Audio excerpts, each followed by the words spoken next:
Thank you so much. The presentation today is I'm going to be talking about some things that I've learned over the years.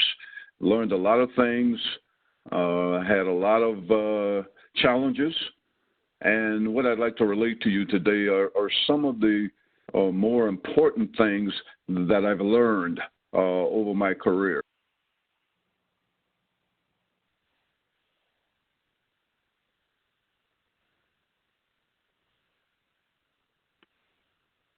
And let me see here.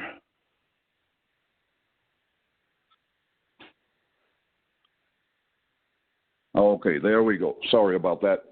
The overview of the presentation.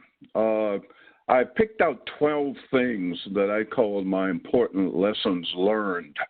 And those things include what I call establishing lateral and unofficial lines of communication. Number two, I say a healthy case of paranoia is good for a project manager. Third, I have know who and what you're dealing with, the types of people that you're dealing with, their positions, what that's involved with. Number four, we want to recognize and practice soft skills. Those are important in our success. Number five, we want to determine secondary stakeholders. This pertains especially to our project planning. Number six, something I call you can't force feed a toddler. These are organizations that are very immature and really don't understand what's necessarily involved in professional management. Number seven, don't take promised resources for granted. Okay, we are promised resources early in a project, and a couple of months later, when we look for those resources, they're not available. They've been reallocated elsewhere. We want to guard against that type of thing. Number eight, I have don't be intimidated by the heavyweights, the CIOs, the CEOs. Those people are power brokers. But you can't allow yourself to be intimidated by them simply because of their titles and positions. We're going to talk about that. Number nine, addressing concerns and issues. We want to address those concerns and issues at the point in time that they occur. Number 10, you want to be sensitive to tremors of discontent. And I say tremors of discontent because these are the types of things that you just get a feeling about, that things may not be going as well as you think they may be going. You want to pay attention to those. Number 11, you want to practice project relationship management, and we'll define that and talk about that. And number 12, conflict resolution. What points are you interested in determining insofar as managing your conflicts with your fellow team members, with your management, and with the management of your clients? And after that, we'll have some conclusions and recommendations.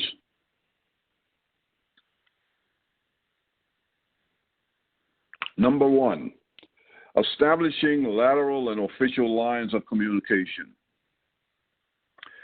Have you ever had a scenario where your manager or your boss calls you in and says, "What's this I'm hearing about such and such?"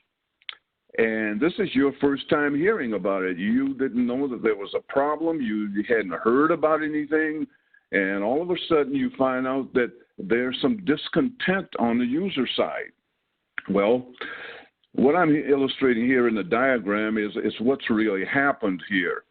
As you can see down at the bottom, I've got issues and concern, and they're not as big and coming from an end user. What's happening is those issues and concerns have gone up the user and management chain, okay? And at some point in time, those issues and concerns have become greater, and where there is a line of lateral communication, that communication has come over to your side of the house, your manager's side of the house, and it's come down from your manager's manager to your manager and to you. And that's when you get called on and saying, and being asked by your boss, what's this I'm hearing about something? What I've learned to do is to create what I call lateral lines of communication. What do we want to do there? Okay, you want to establish unofficial lines of communication with that end user community. Okay, what's your purpose here? This is unofficial feedback. This is not feedback that you're going to show on a status report. It's not feedback that you're going to discuss in meetings or in other public communication.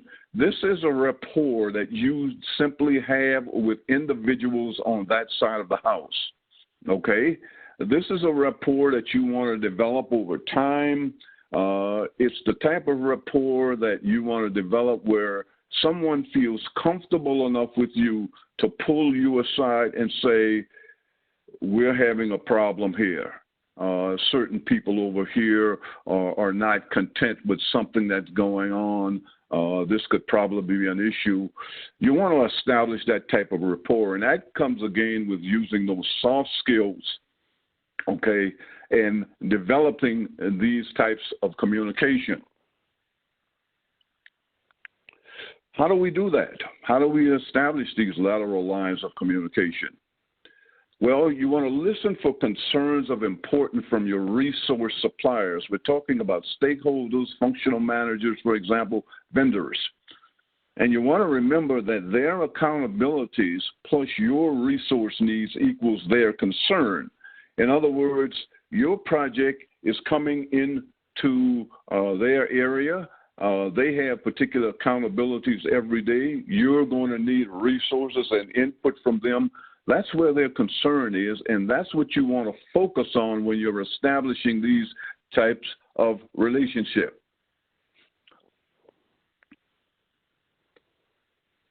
Now, you want this communication to be in an unofficial, under-the-table, one-on-one matter. This is the type of communication that you have via an email or a telephone call, but this is just between you and the individual. This isn't between you and everyone in the project team. Now, you can have more than one of these individuals that you have this type of rapport with, okay? But you want to establish these lines of communication. That's going to help you avoid that scenario that we talked about. If you're dealing externally, you want to know your counterparts in other companies. For example, if you're in the public sector, you want to know other counterparts in other states. For example, I work for the state of Minnesota. If you're getting an implementation that's on a federal level and it has to be installed.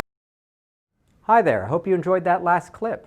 My name is Michael Maludis, and if you'd like to watch the full 60 minutes of that last webcast, while also gaining complete unlimited access to our entire library of IT learning, simply visit our subscribe page at greatpro.org/subscribe. Unlimited annual access is $199 per year, but if you use the coupon code LEARN2EARN, you can drop that membership fee to just $149. That's less than $13 per month for unlimited access to over 1,000 hours of on-demand career development, covering the entire spectrum of IT management best practices, including business analysis and requirements, software development, quality and testing, risk management, process improvement, project management, and even digital transformation. But your membership doesn't just give you unlimited access to our vast learning library. You also get free access to our mobile app, as well as direct access to our network of over 300 of the world's leading IT consultants, all of whom are dedicated to putting practical knowledge at your fingertips so that you can learn more and earn more. I hope you will join me in becoming a member of the Great IT Professional and advancing your career with us. And if you're on YouTube, don't forget to hit that subscribe button above so that you get notified whenever we publish new free webcasts each week of the year. Thank you for your time and best wishes for your continued success.